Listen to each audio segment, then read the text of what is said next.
I still remember the sound of the machines, the steady beeping that suddenly turned into a desperate alarm.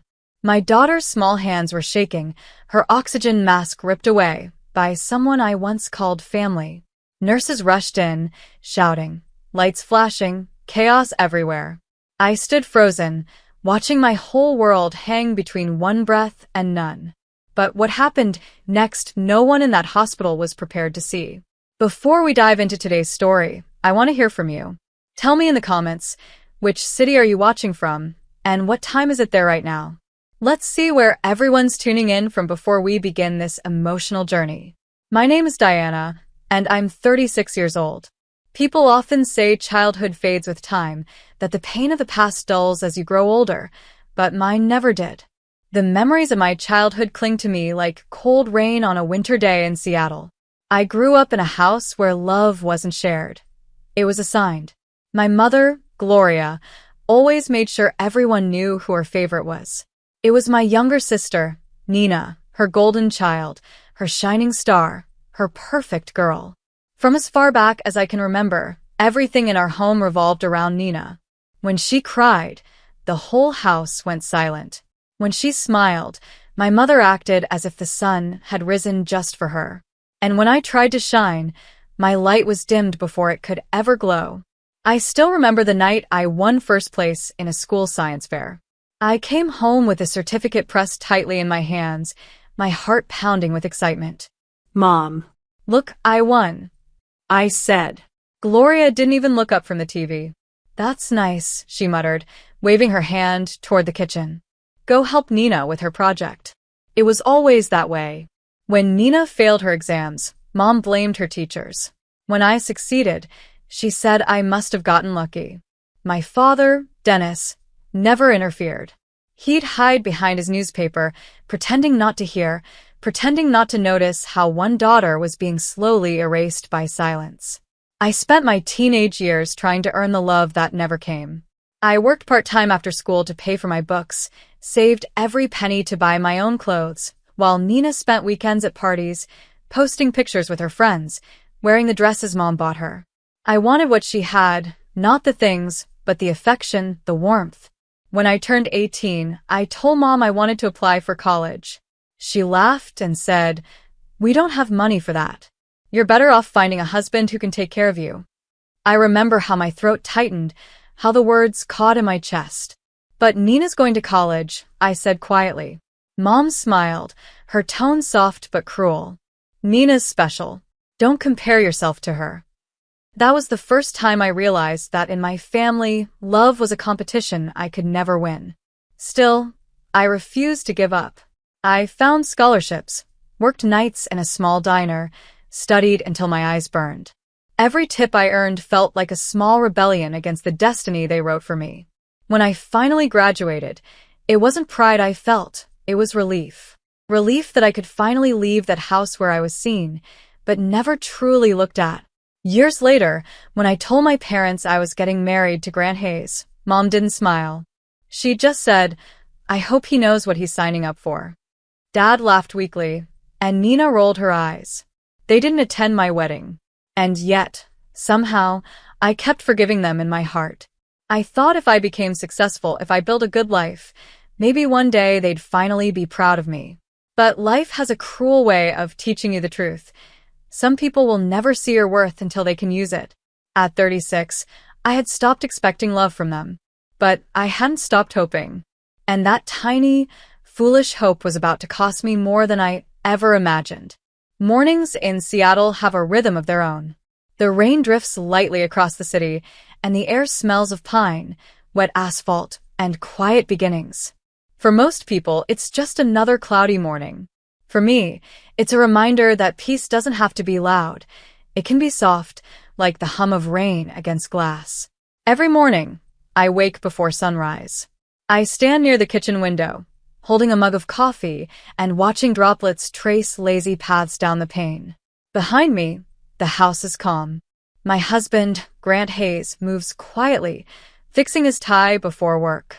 He's a senior mechanical engineer at Boeing, steady, practical, and the kind of man who carries calm wherever he goes. Morning, he says, smiling as he reaches for his travel mug. His smile always feels like sunlight breaking through gray clouds. Morning, I reply. Coffee's ready. He takes a sip and studies me for a moment. You were awake early again. I like the quiet, I say. It's the only time the world feels gentle. He kisses my forehead. You've earned gentle, Diana. Then he grabs his jacket and leaves for work, pausing at the door. Remember, call me if you need anything. I mean it. When the door closes, I exhale slowly. The sound of the rain fills the silence again. It's a good kind of silence, the kind that means safety. In the living room, Mila, our 15-year-old daughter, is curled up on the couch sketching. She's always drawing faces, landscapes, dreams.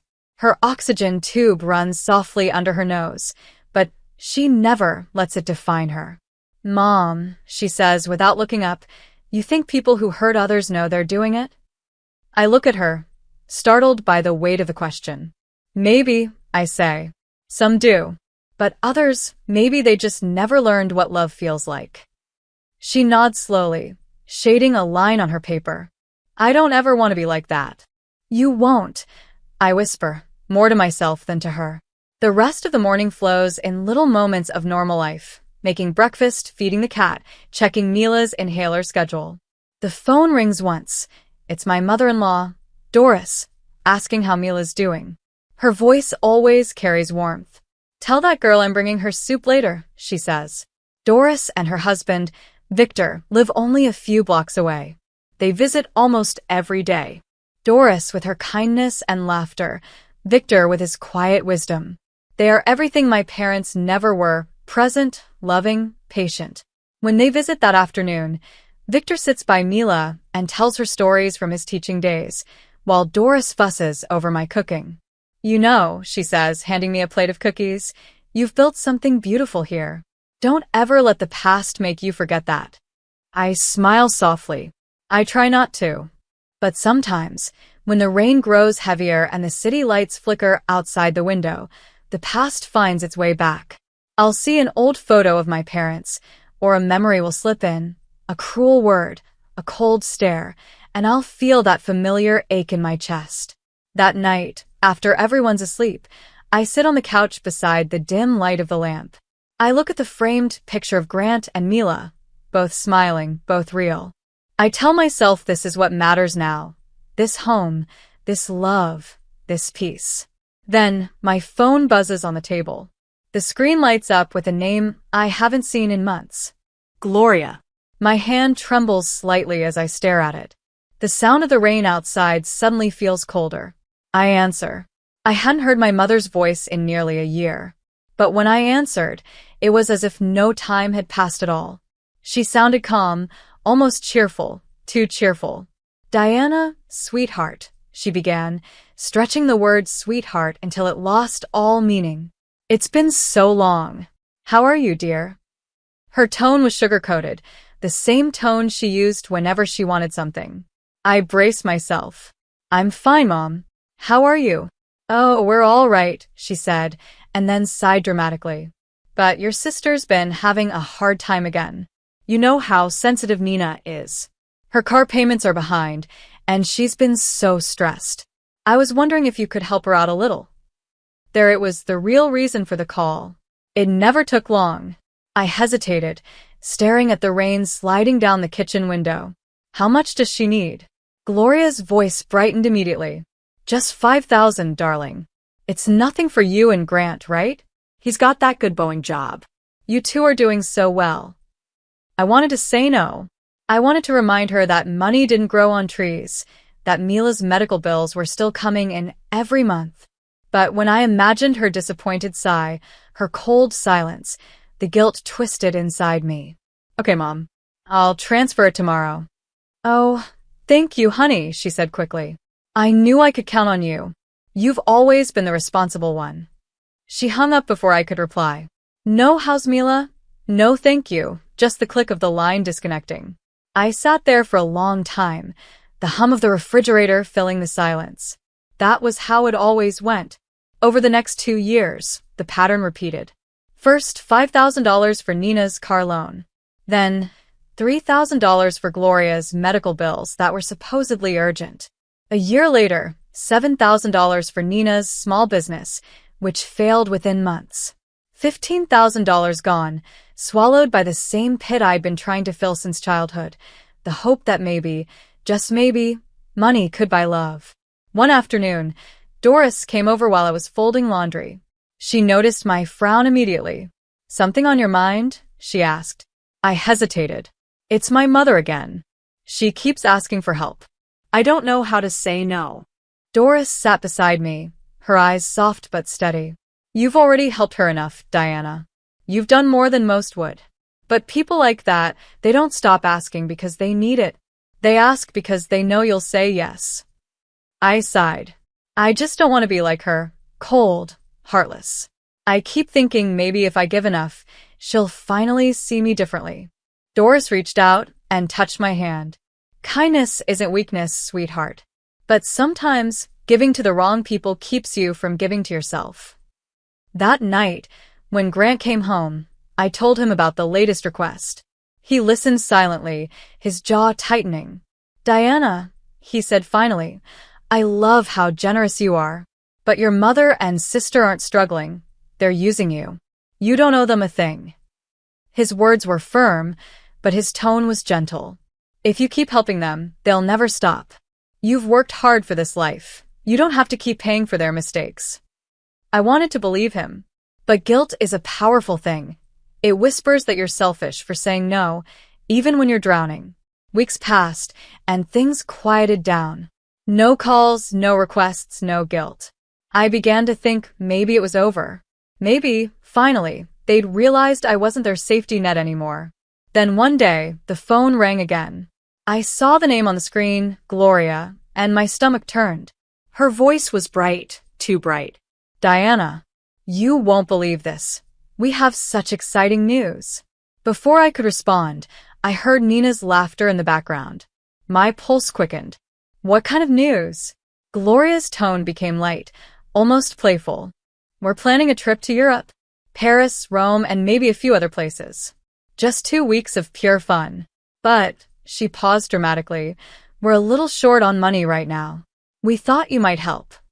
I felt the air leave my lungs. It was starting again, the same game, the same manipulation. But something about her tone this time felt different. More demanding. More entitled. "How much, Mom?" I asked, though part of me already dreaded the answer. "Oh, nothing major," she said casually. "Just $20,000. I froze. "20,000? "Yes," she said sharply, as if it were the most natural request in the world. "You and Grant can easily manage that. He earns well, doesn't he? We raised you, Diana. This is the least you can do for family." Family. That word had never sounded so hollow. My throat tightened as I whispered, "I'll call you back." I ended the call before she could say another word. For the rest of the evening, I couldn't eat or speak. Grant noticed right away. "What's wrong?" he asked gently. "They want $20,000, I said quietly. "For vacation." He blinked in disbelief. "A vacation?" I nodded. That night, as I lay in bed listening to the rain hit the roof, I realized something was about to change. I had said yes all my life, but this time, for the first time ever, I felt the word no building inside me like thunder. The rain was falling heavier than usual that Friday evening, the kind that blurs city lights into silver streaks. Grant was still at work, and Mila was on the couch sketching, her favorite blanket tucked under her chin. The house was calm, the kind of quiet that feels sacred after a long week. Then my phone buzzed on the counter. I almost didn't look until I saw the name. Gloria. For a second, I considered ignoring it. But the part of me that still wanted peace, still wanted her approval, picked it up. "Diana," she exclaimed as soon as the call connected. Her voice was overly bright, falsely warm. "We were just talking about you. I have such good news." Before I could respond, I heard Nina's voice in the background, laughing. "Tell her, Mom. She'll be thrilled." My stomach sank. "What's going on?" "We're planning something wonderful," Gloria said, grinning into the camera. A European trip. Paris, Rome, and maybe a stop in Switzerland. 2 weeks, first-class hotels, real adventure. You know how we've always wanted to travel together. That sounds expensive, I said cautiously. Gloria's tone softened, practiced, and familiar. That's actually why we called. You and Gran are doing so well, and it would mean the world if you helped us out. Just this once. I already knew what was coming. How much? Oh, not a fortune, she said lightly, waving her hand as if the number was trivial. Just $20,000. We'll pay you back when Nina's friend returns the money she owes. I blinked, stunned. 20,000? For a vacation?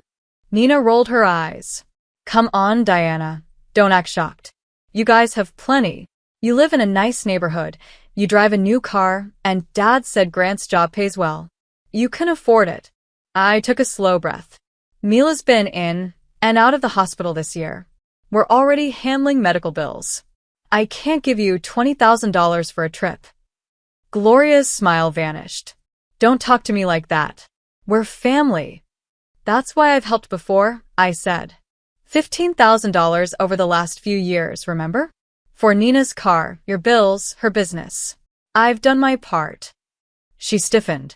Oh, so now you're keeping count? No, Mom, I said softly. I'm just done pretending it doesn't cost me anything. Her tone sharpened.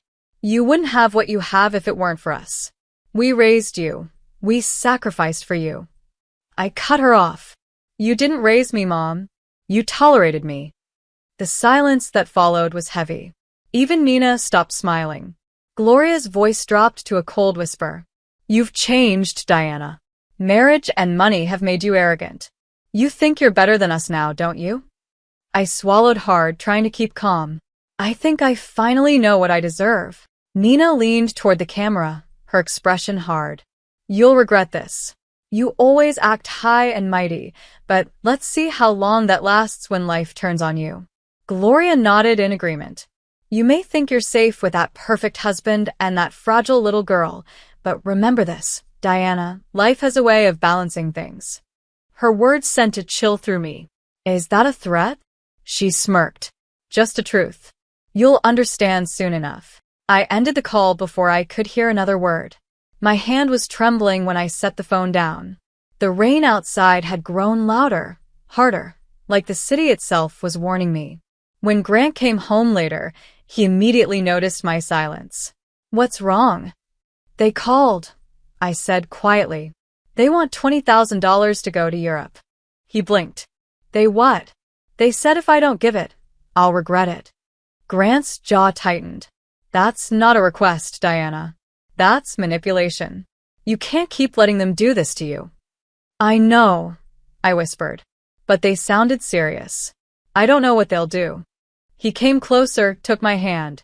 Whatever happens, we'll face it together. You're not alone in this anymore. His words calmed me a little, but inside, unease coiled like smoke. I had drawn a line for the first time in my life, but I could feel it. Gloria wasn't done. She'd never been told no before, and something told me she wouldn't accept it quietly. That night, as I lay awake listening to the wind howl through the trees, I replayed her last words in my mind. Life is a way of balancing things. I didn't know it yet, but the balance she spoke of would come soon. Violent, cruel, and unforgivable. The morning it happened, Seattle was drenched in fog. The rain hadn't started yet, but the sky carried that heavy stillness that always comes before a storm. Mila had been coughing since dawn, a deep, rattling sound that made my stomach twist every time she tried to speak. By noon, her breathing had become shallow. I rushed to her side with her inhaler, but it barely helped. Her lips trembled as she gasped for air. Mom, she whispered, her voice thin and fragile. I can't breathe. I froze for half a second, my heart hammering against my ribs. Then I grabbed the phone. Hold on, sweetheart, I said, trying to sound calm. Just hold on. I dialed 911, my voice trembling as I gave the dispatcher our address. Within minutes, the wail of sirens echoed through the neighborhood. The paramedics moved fast. One of them, a tall man with kind eyes, looked at me and said, "We've got her, ma'am. Stay calm. She's in good hands." But no mother feels calm when her child is fighting for breath. At the hospital, time lost all meaning. Bright lights, voices, the hiss of oxygen, the steady rhythm of machines, all blurred together. I sat in a corner, my fingers pressed to my lips, praying silently. Gran arrived soon after, his face pale with fear. The doctor, a woman with gentle eyes and a steady tone, came to us. "It's a severe asthma attack," she explained. "Her oxygen levels dropped too quickly. She'll need to stay for observation, but she's stable now. We'll keep her under close monitoring." Relief washed over me so hard I nearly cried. "Thank you," I whispered. Grant stayed for a few hours, long enough to make sure Mila was settled, then went home to bring some things we'd need: clothes, Mila's favorite blanket, her sketchbook. The room was quiet except for the soft hum of machines. I sat beside her bed, holding her hand, watching the way her chest rose and fell beneath the thin white sheet. "You're going to be okay," I whispered. "You're strong, like your mom." For the first time in hours, I let myself breathe. But peace never lasted long when it came to my family. Around 5 p.m., there was a knock on the hospital room door. I looked up, expecting a nurse. Instead, the door creaked open, and two faces from a life I'd tried to forget appeared: Gloria and Nina. For a moment, I couldn't even speak. "What are you doing here?" Gloria smiled faintly, though her eyes were cold. "We heard Mila was in the hospital. We came to see her." "This isn't a good time," I said quickly. "She needs rest." Nina shrugged. "Relax, we're not here to cause trouble. We just wanted to talk." The way she said it, sharp, dismissive, made my chest tighten. "Talk about what?" I asked cautiously. Gloria stepped closer, lowering her voice. "You still have a chance to fix this, Diana. We can forget everything that was said on the phone. You just need to do the right thing." My pulse quickened. "You're talking about the $20,000. "Of course," she said, her tone turning bitter. "You think it's okay to humiliate your family like that? To act like we're beggars?" "I didn't humiliate anyone," I said quietly. "I just said no. That's not a crime." "It's a betrayal," Nina snapped. "You've become selfish. You used to care about us." I felt something inside me harden. "No, Nina. I used to believe you cared about me." Gloria's smile vanished. "Don't talk to me like that, young lady. I am your mother." I stood up slowly. "Then act like one. Leave before I call security." The words seemed to ignite something in her. Her face twisted with rage. "You ungrateful brat. I gave you life, and this is how you repay me? You think that rich husband and this fancy hospital make you better than us?" "Stop it," I said sharply. "You're upsetting Mila." But she didn't stop. She stepped closer to the bed, her hands shaking with fury. "Maybe you need to be reminded where you came from." Before I could react, Gloria reached down and ripped the oxygen mask from Mila's face. For a moment, time stopped. The sound that came from my daughter's throat was a horrible, gasping choke. Her small hands clawed at the air. "Mom," she wheezed, tears springing from her eyes. I lunged forward, but Nina shoved me hard. I stumbled, hitting the metal cabinet with my shoulder. Pain shot through me, but I barely felt it. "Put it back," I screamed. Mila's monitor began beeping wildly. The sound pierced the air like an alarm bell. Gloria's face twisted into something monstrous. "This is your fault," she shouted, her voice shaking. "You turned my family against me. Get away from her." I cried. I pushed past Nina and grabbed Gloria's wrist, yanking her hand away from Mila. "You're hurting her." Gloria tried to pull back, but I didn't let go. The door burst open then, two nurses rushing in, followed by a security guard. "What's going on here?" one of them shouted. "She tried to kill my daughter," I cried, pointing at Gloria. Mila's mask was quickly reattached, and her breathing began to steady. Her sobs quieted into small, shaky breaths. The nurse glared at Gloria. "Ma'am, you need to step away right now." Gloria's voice rose to a shriek. She's lying. She's manipulating everyone. She always has. The security guard moved between us. That's enough. Step outside. Nina tried to argue, but another guard entered and grabbed her arm. You're both coming with us, he said firmly. They struggled as they were pulled out into the hallway, still shouting accusations and curses. One of the nurses stayed behind, helping Mila. Her vitals are stabilizing, she said softly. You got here just in time. I sank into the chair beside the bed, trembling so hard my teeth chattered. I took Mila's hand in mine. You're safe, baby. You're safe now. She looked up at me with wide, tearful eyes. Why did Grandma do that? I swallowed the lump in my throat. Because some people don't know how to love, I whispered. The nurse placed a comforting hand on my shoulder. The police have been called. They'll handle it from here. When Gran arrived minutes later, the hallway outside our room was chaos. Officers speaking to hospital staff, Gloria and Nina shouting as they were led away in handcuffs. He rushed into the room, his face white with fear. Diana, what happened? I couldn't even speak. I just pointed to Mila's bed. She was sleeping now, her breathing soft and steady. Grant turned toward the officers. They hurt my child, he said, his voice cold and sharp. I want them prosecuted to the fullest extent of the law. The officer nodded. Don't worry, sir. They're not going anywhere. As the rain began again outside the hospital windows, I sat beside my daughter's bed, watching the rhythm of her breathing, and realized that something in me had finally broken. The woman who once begged for her family's approval was gone. All that remained was a mother, and she would never forgive. The hospital smelled like antiseptic and fear. The kind of smell that clings to your clothes, your hair, your soul. The flashing lights from the police cars outside cast brief streaks of blue across the white hallway walls. I sat beside Mila's bed, holding her hand while she slept. Her breathing was steady now, the oxygen mask hissing softly. I stared at her chest rising and falling, and only then did I let myself cry. Grant sat beside me, his hand resting gently on my shoulder. They're both in custody, he said quietly. The officers said there's enough evidence for assault and child endangerment. I nodded, but the words barely reached me. All I could hear was Gloria's voice echoing in my head. Life has a way of balancing things. Balance. That word felt sickening now. When Officer Ramirez entered the room later that night, her tone was calm but serious. Mrs. Hayes, we've arrested both Gloria and Nina. We've reviewed the initial witness statements from nurses and security. We'll also be reviewing hospital CCTV footage.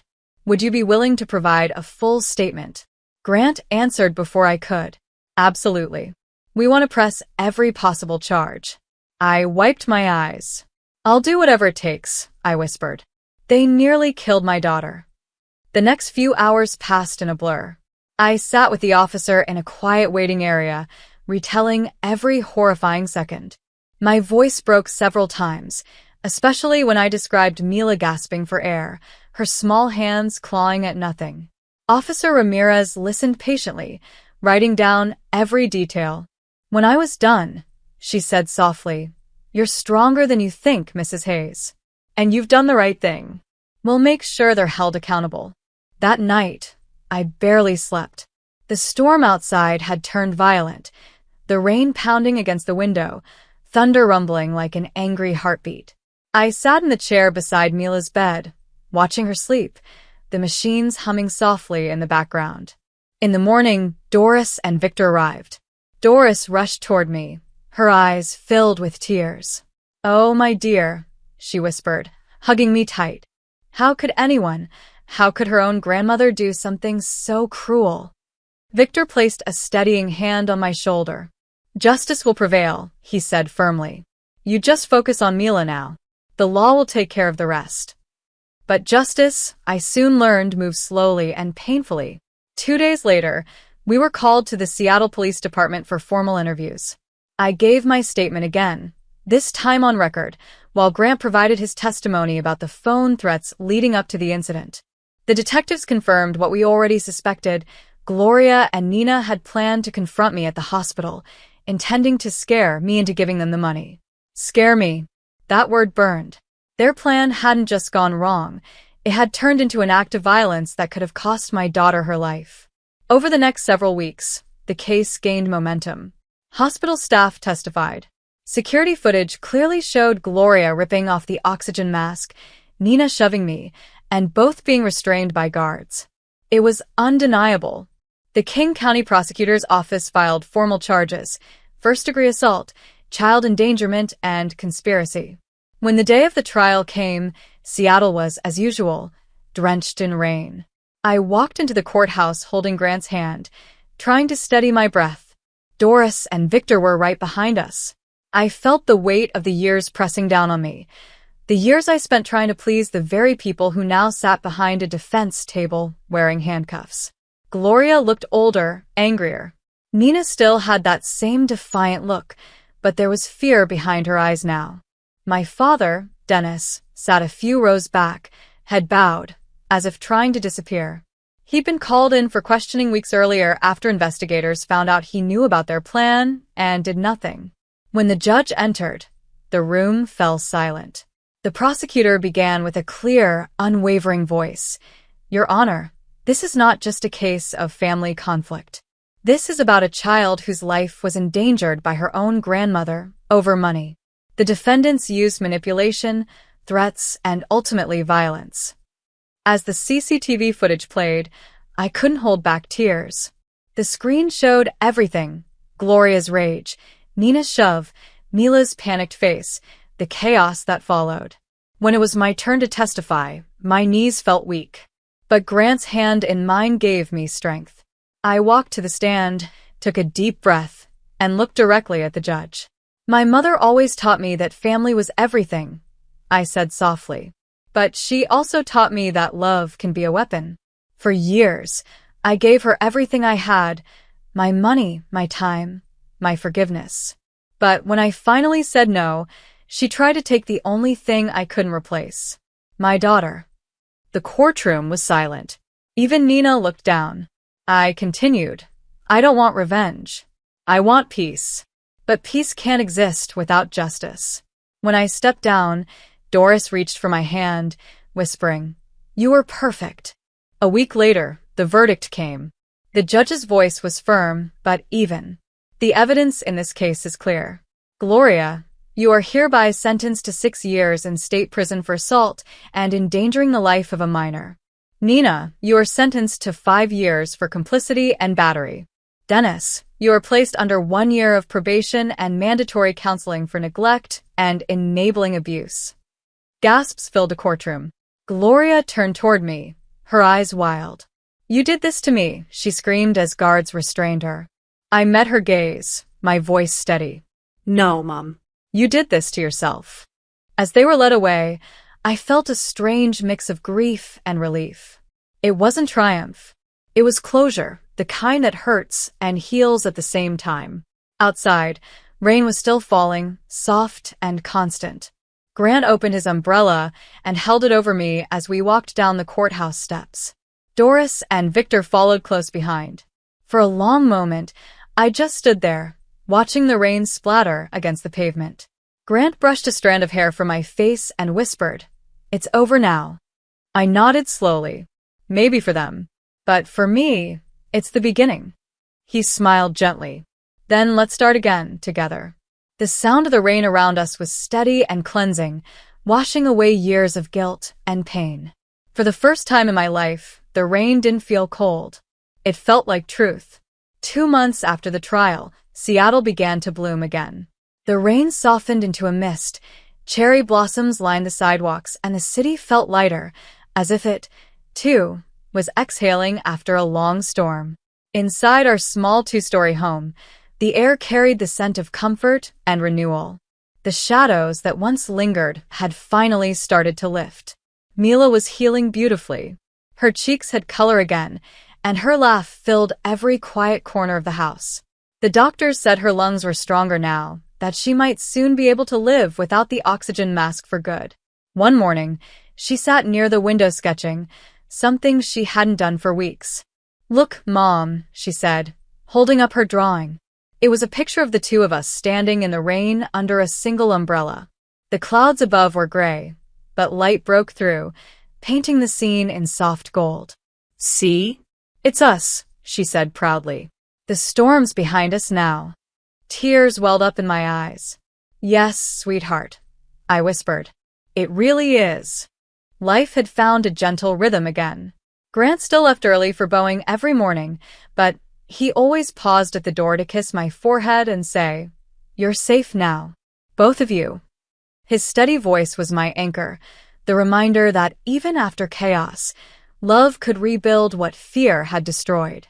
Doris and Victor became a constant presence in our lives. They visited every weekend, bringing laughter and warmth.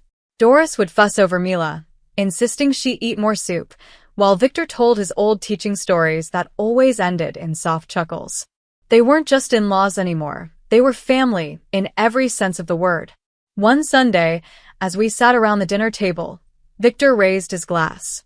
"To Diana," he said, smiling warmly. "A woman who faced her past, protected her child, and found the courage to build a better world." Everyone clinked glasses softly. I looked around at their faces, Grant's calm pride, Mila's shy smile, Doris's loving gaze, and felt something I hadn't felt in years, belonging. After dinner, I stepped outside onto the porch. The air was cool, filled with the smell of wet earth. The city lights shimmered faintly through the drizzle.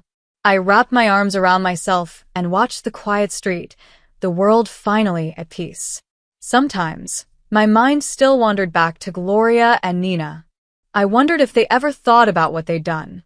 But instead of bitterness, I felt only distance, like looking back at an old scar. The pain had faded, leaving only a lesson that forgiveness isn't about forgetting, it's about freeing yourself from what tried to destroy you. The day Mila was officially discharged from her respiratory program, we decided to celebrate. We threw a small gathering at home, just the four of us and the grandparents. Balloons, homemade food, music. Doris brought a cake with "New Beginnings" written in bright blue icing. Mila laughed so hard when she saw it that I couldn't help laughing, too. Later that night, after everyone had gone home and the lights were dimmed, Grant and I stood by the window watching the gentle drizzle. He slipped his arm around my waist. "You did it," he whispered. "You broke the cycle." I leaned against him, feeling the steady rhythm of his heartbeat. "No," I said softly. "We did it." Outside, the rain continued to fall, soft, cleansing, eternal. I watched it shimmer under the streetlights and felt gratitude bloom inside me. For years, I'd chased love from the people who never intended to give it. But life, in its quiet wisdom, had led me to those who did. As I turned off the light and tucked Mila into bed, she smiled drowsily and murmured, "Good night, Mom." "I love you." "I love you more," I whispered. And for the first time in my life, I believed those words fully because now I finally understood what love truly meant. Thanks for watching. If you liked this story, please like, comment, and subscribe for more emotional and inspiring stories every week. Stay tuned for the next one.